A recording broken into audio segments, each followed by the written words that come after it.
Morgenthal, station touristique de moyenne montagne, classée depuis 1929, est nichée dans le plus grand massif forestier des Vosges, dans son écrin de verdure, au pied du Schneeberg.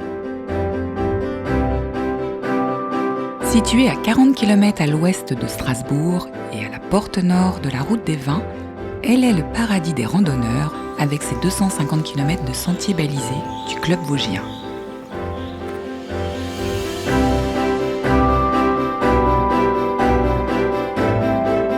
Elle offre des panoramas à 360 degrés sur la plaine d'Alsace, la forêt noire et par beau temps jusqu'aux Alpes suisses.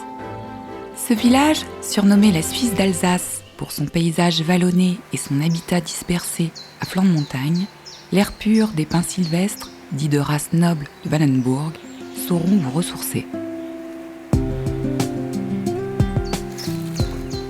L'économie de la station repose sur la filière bois et le tourisme.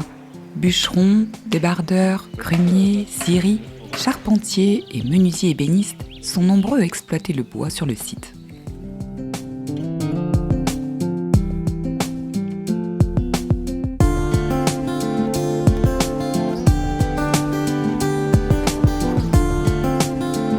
Ces deux châteaux forts médiévaux, sa chapelle, le plus bel édifice de transition romano-gothique d'Alsace et son sentier d'art contemporain constituent son patrimoine culturel. Traversé par 4 sentiers de grande randonnée, le village propose une multitude d'activités sportives. On peut y pratiquer promenade, randonnée pédestre, marche nordique, VTT, cyclotourisme, course à pied, raquettes à neige et ski de fond.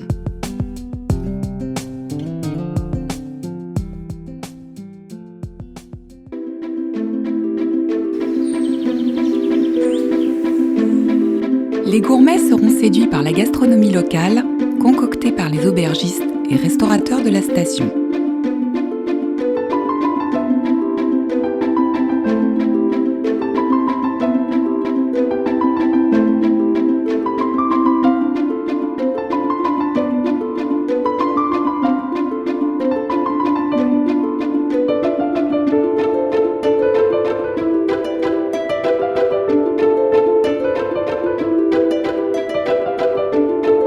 Les offres d'hébergement sont nombreuses. Hôtels, gîtes et meublés de tourisme, chambres d'hôtes, gîtes d'étape, roulottes, maisons de vacances, camping et chalets. Vandenburg-Ental s'est inscrit dans l'histoire en accueillant l'état-major de la 5e armée. Le 2 septembre 1939, lors de la mobilisation générale, le colonel de Gaulle est affecté au commandement par intérim des chars de la 5e armée. Il rejoint le général Bourret et le chef d'état-major, le général Delattre de Tassigny. C'est l'époque de la drôle de guerre. Du jour au lendemain, il faut loger 1000 soldats.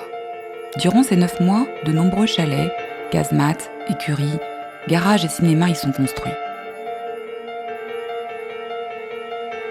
Ces faits, relatés par la mise en place de 3 circuits d'interprétation, positionnent cette paisible station de villégiature dans un parcours incontournable de la Seconde Guerre mondiale en Alsace, tels que le fort de Mutzig, la ligne Maginot, le mémorial de Schirmeck, le Struthof ou encore le palais des droits de l'homme à Strasbourg.